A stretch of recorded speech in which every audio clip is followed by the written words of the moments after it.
Hello again, everyone, and thanks so much for joining us for this Saturday's edition of Alaska Weather on this 12th day of October 2019, Columbus Day, actually.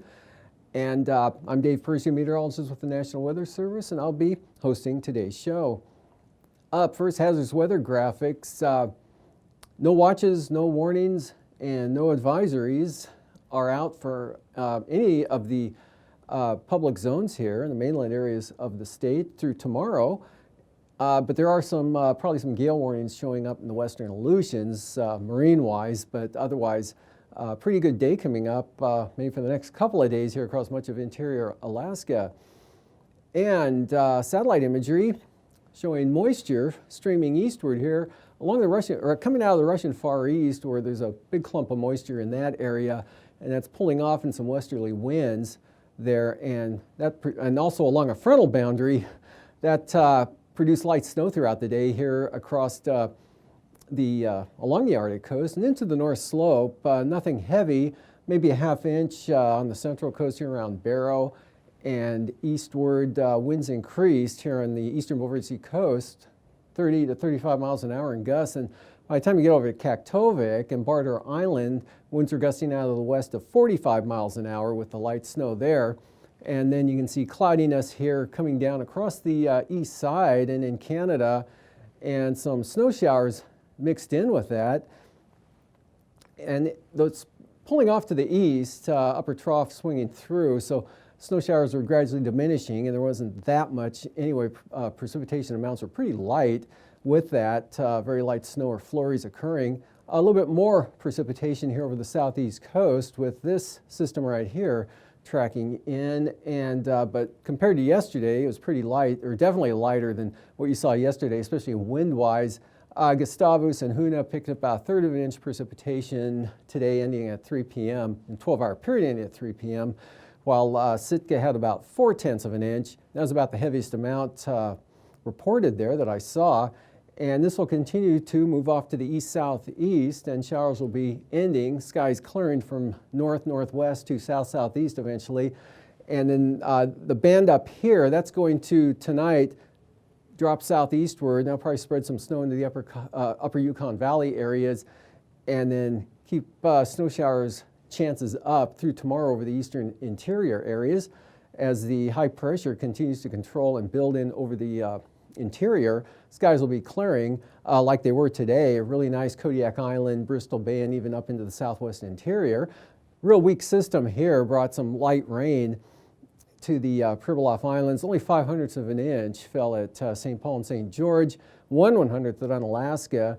And I didn't see any reports on the Alaska Peninsula right under the cloud band there. Ahkun Island had about 1/10 of an inch, and that's it. So really not an impressive system at all.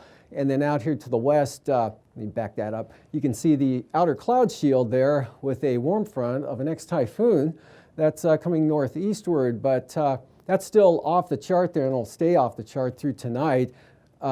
This band here that kind of goes underneath the cirrus shield of that next system, that'll spread some rain into the western Aleutians, bring the winds up a little bit.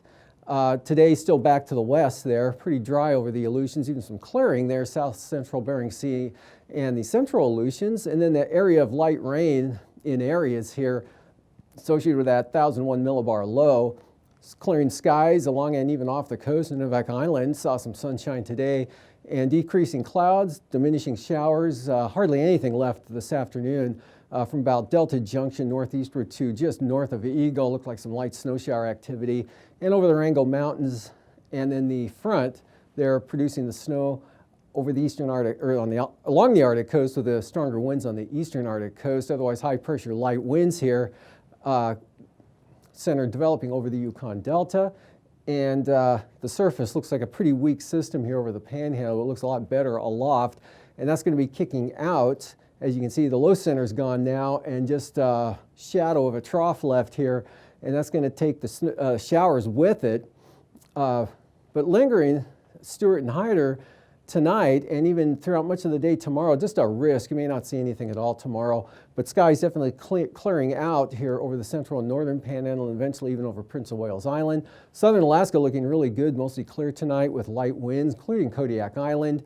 And this system up here, as I mentioned, dropping some snow into the upper Yukon Valley. Light amounts, though, nothing too heavy. And now this low center, actually the 1001 millibar low here, troughs out, weakens, and this is what's left of it tonight here. Chance of rain continues. Alaska Peninsula, eastern Aleutians, maybe some showers to the Pribilofs. This one a little stronger, and actually is going to nudge itself northward, and that should tighten the gradient up once this low trough completely dissipates. And see a pretty good increase in the winds on the south coast of the Alaska Peninsula, maybe the eastern Aleutians, and that'll actually even advance up toward Kodiak Island tomorrow afternoon. But the northern Bering Sea for tonight looking really nice, light winds and mostly clear skies. And then this front out here to the west, as I mentioned, pulling some rain into the far western Aleutians, and that gradient pretty slack, so I don't even think there'll be small craft advisories with it. Different story tomorrow with the next low, now that ex-typhoon coming onto the scene here, with the eastern half of the low getting onto the map by late tomorrow afternoon, and the warm front, though, bringing increasing winds, increasing rain, moderate, possibly heavy rains. And then this other system on the nudging northward here toward the Alaska Peninsula, that's going to bring definitely gale force winds on the south side in the marine zones there, also increasing the winds and the chance of rain. Sitkinak, Trinity Islands there, Kodiak, you're going to be in between, and sunshine, southern Alaska northward. In fact, it looks pretty dry and nice. All of interior Alaska, sunshine, light winds for the panhandle, cool. Except for this trough now pulling eastward there, that's going to keep a chance of light snow showers over the eastern interior toward the border through tomorrow afternoon. Same thing here, but probably even a lesser threat down here over the Stewart area, but the threat does exist. And then for Monday, won't really matter because you'll get big increased gale force winds, rain, moderate, possibly heavy coming into the southern southeast coast.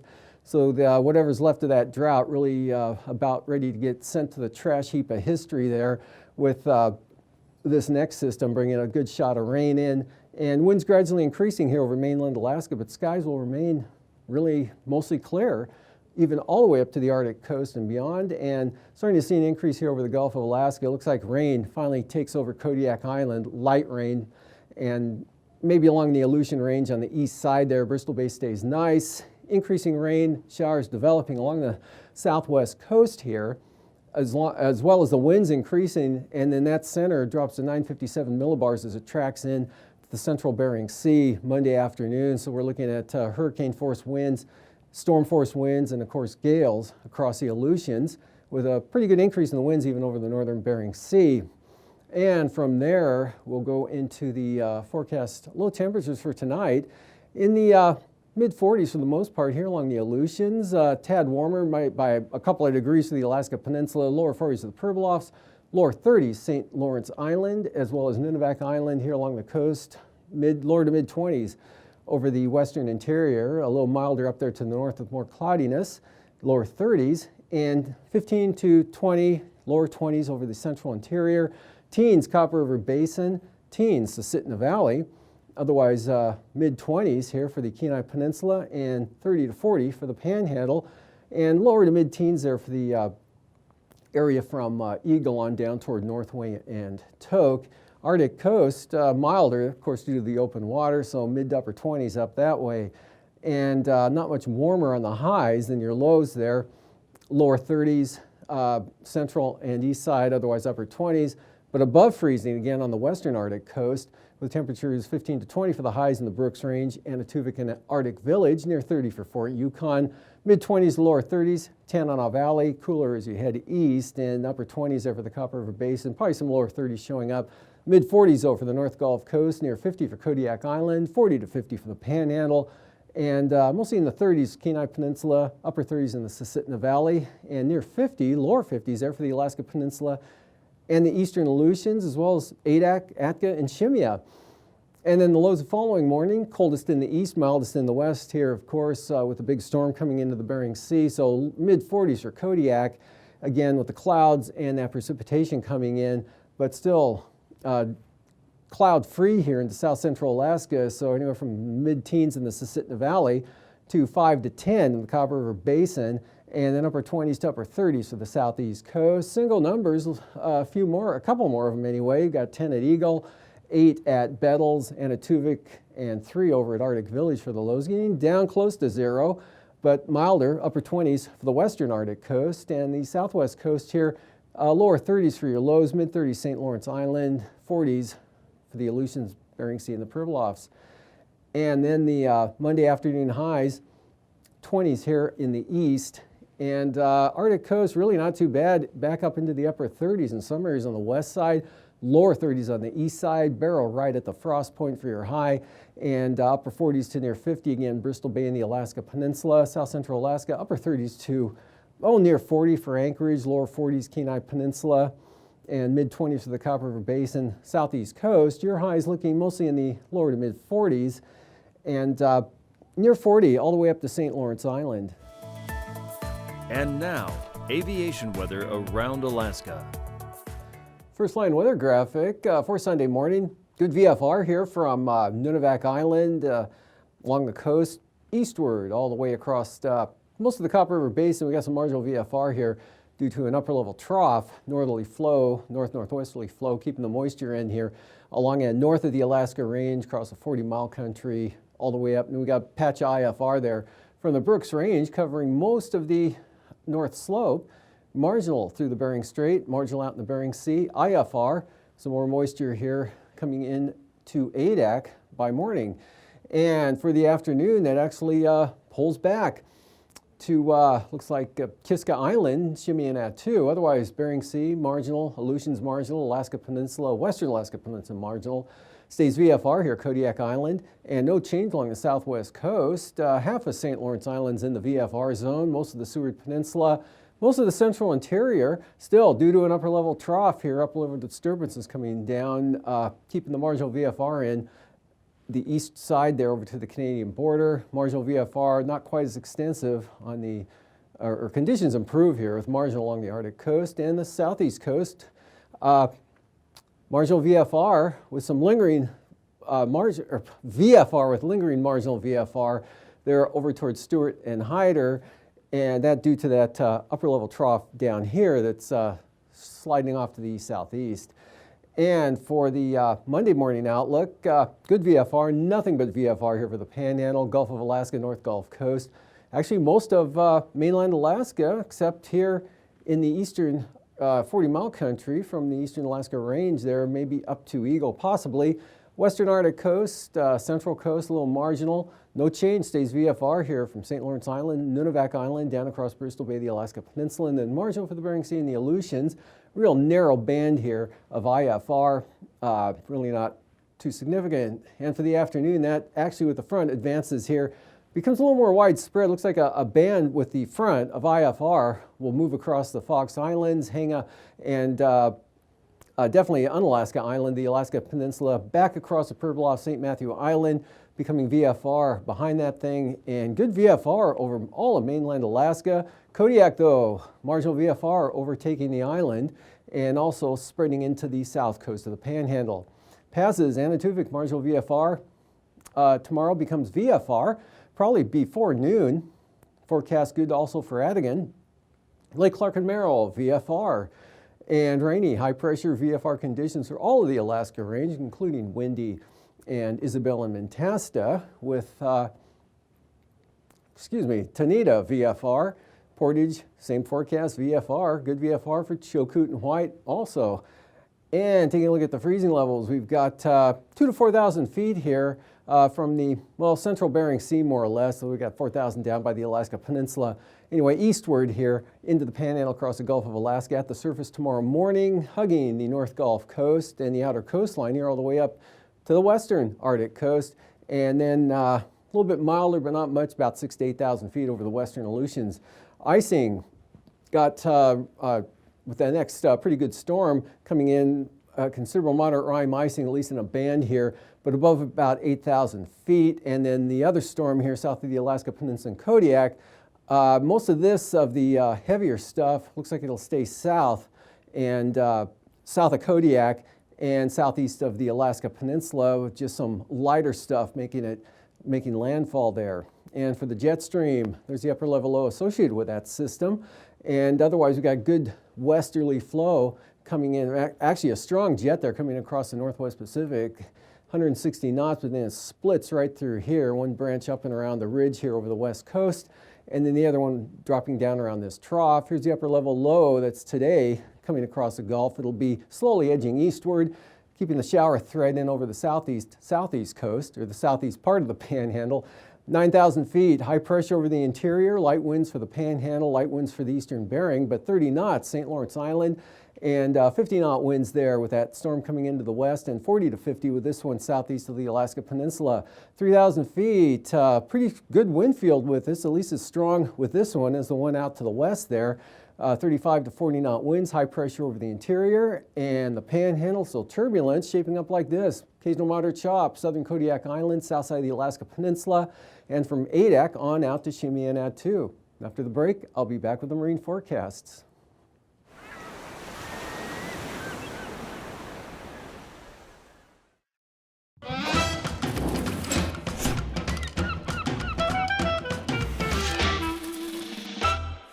Have you ever been to the beach and noticed litter like plastic bottles or foam takeout containers on the sand? Or maybe you've been to a river or bay where there's a bag or a car tire stuck in the mud on the shore, or a bunch of deflated balloons that say happy birthday floating in the water? All of that junk in the water or on the shoreline is considered marine debris. It's anything solid and man-made in the ocean or Great Lakes that is not supposed to be there. And anything people use every day can become marine debris if they don't dispose of it properly. And I mean anything. The most common items we find when we do shoreline cleanups are plastics. But we also find rubber, cloth, glass, metal, and paper litter. Sometimes the debris is so tiny, like a plastic microbead from your face wash, that you can barely see it in the water. Marine debris is more than just trash in the ocean. Sometimes fishers lose their gear like fishing traps, nets, or fishing line, and it continues to drift through the water, catching animals for a long time. We call that derelict fishing gear, and it's marine debris. Have you ever seen an old boat left behind on a shoreline? Abandoned and derelict vessels are also marine debris. So let's review. Anything we use every day can become marine debris if we don't dispose of it properly or if it goes into the water by accident. Marine debris can be very small or can be very big, and anything in between. But most importantly, marine debris is one of the biggest pollution problems facing the world's oceans and waterways today.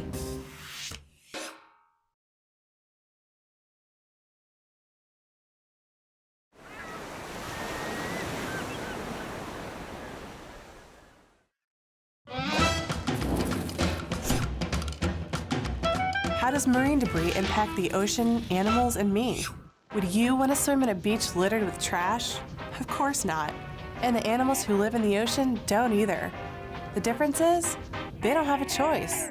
Marine species often get tangled in debris, from fishing nets to six-pack rings. If they get caught, they could get injured or even die. And even if they don't get entangled, many animals mistake plastic debris for food and eat it. This fills their stomach with junk they can't digest. Debris can also damage important habitats, like coral reefs, by breaking or smothering them. Corals serve as the base of the marine ecosystem, and impacts here can be felt all the way to you and me. Plus, plastics have harmful chemicals in them. Fish eat plastic, we eat fish. The question is, can those chemicals harm us? Marine debris also hurts the economy. It costs a lot of money to clean up, and people don't want to go to dirty beaches. Boats and ships could run into large pieces of debris too, or get their propellers tangled. We need the ocean and everything in it, and the ocean needs us to keep it free of debris.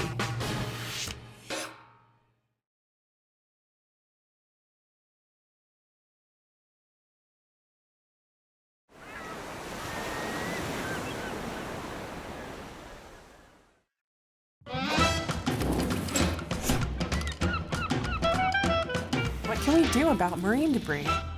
A lot of the trash that's in our ocean is plastic. And that marine debris is hurting our environment, economy, and health. The problem will only get worse. Unless we change the way we consume and dispose of products. There are solutions, And together, we can prevent litter from ending up in the ocean. Some people might say, well, I'm just one person, so I can't make a difference. but that's just not true. If each person who creates trash, and that's just about everyone, took action, it would add up to a whole lot of change. So what can we do? Well, the ultimate solution is prevention. And we need to keep that as our highest priority. We can reduce, reuse, and recycle to keep debris out of the ocean in the first place. You can bring your own shopping bag, drink out of a reusable bottle, and participate in things like a shoreline cleanup. Join a group cleaning up the beach or grab some friends and clean up your street. It's easy. Be more conscious of how many disposable plastic items you're using. And if you do, Where are you putting it? In the trash can? Whoops. Or in the recycling bin? so here's the challenge. The next time you finish using a throwaway item, a bag, a bottle, or utensil, answer the question, where is this going? Because ultimately, when you throw stuff away, there really is no away. It has to go somewhere. So keep asking yourself this important question. How will you keep your trash from becoming marine debris?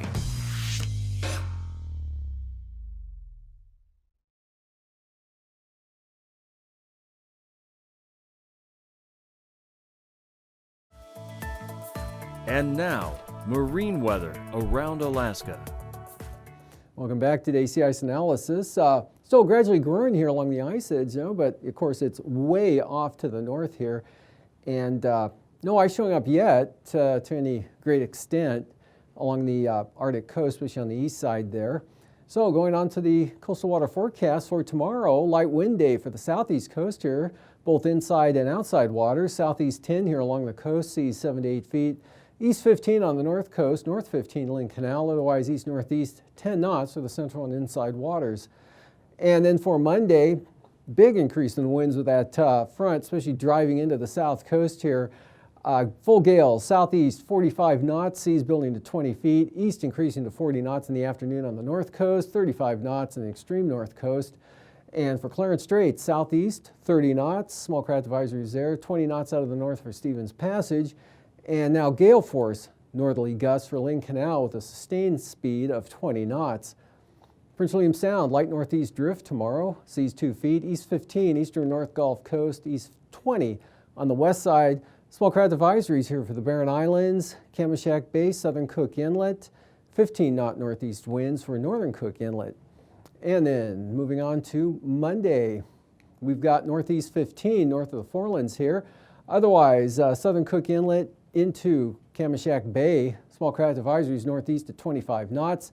Gales for the Barren Islands, northeast 35, seas up to 18 feet. Otherwise, east-northeast here for the North Gulf Coast at 30 knots, and Prince William Sound, northeast 15.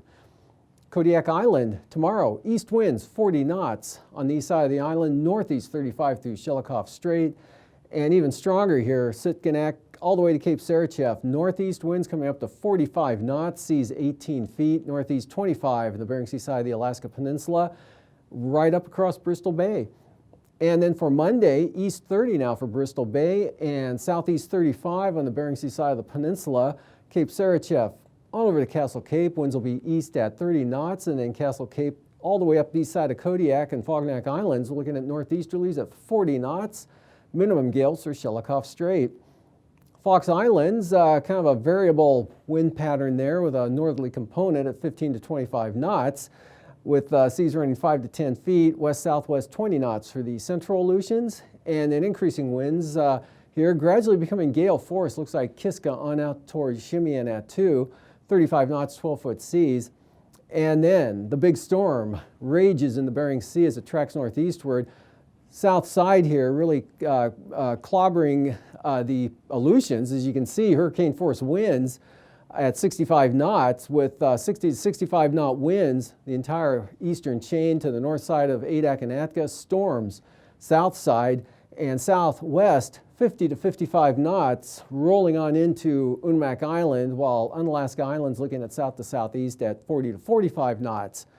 And for the southwest coast, Sunday, tomorrow, east winds 15 to 25 knots, east 20 knots. Pribilofs turn southeast for St. Matthew Island, southeast 20 for St. Lawrence Island. And then 30-knot winds up there for St. Lawrence Island. Full gales along the southwest coast at 40 knots, and high-end gales here for the northern Bering Sea, east 45. Storm force winds arrive in the Pribilof Islands out of the southeast at 50 knots with seas approaching 20 feet. Let's see, from Wales up to Cape Thompson, south 15, Cape Thompson to Cape Beaufort, south 20. Back down to 15 from the southwest side to the central coast, and then light westerlies 10 to 15 on the east side. And then variable or south to southeast at 10 knots here for the central and eastern Beaufort Sea coast to south 15 on the west coast. And then small craft advisories, Cape Beaufort all the way down to Wales and the Bering Straits southeast 25 to 30 knots. For tonight, again, the snow up over the Arctic coast north slope, that's going to make a jump across the Brooks Range into the upper Yukon Valley, but just light snow. Might pick up a couple inches on the eastern north slope there. Otherwise dry, mostly clear here, southern central Alaska. Rain and wind starting to increase even later tonight here for the Alaska Peninsula.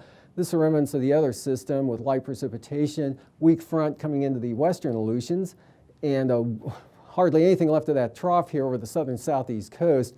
But a threat of showers does linger way over here, but otherwise increasing sunshine, mostly sunny. Not only the Panhandle, much of interior Alaska, still a chance of snow showers, but that'll be moving out. Here's that storm coming into the Bering Sea on Monday, looking pretty impressive here at 957 millibars with a really tight pressure field surrounding it. Sunshine over the interior, rain into the southern southeast coast. These forecasts are for planning purposes only. Call 1-800-WX-BRIEF for a formal pre-flight briefing. Always file a flight plan before you go flying. The U.S. Coast Guard Auxiliary urges you to leave a float plan with a friend or the harbor master before you go boating.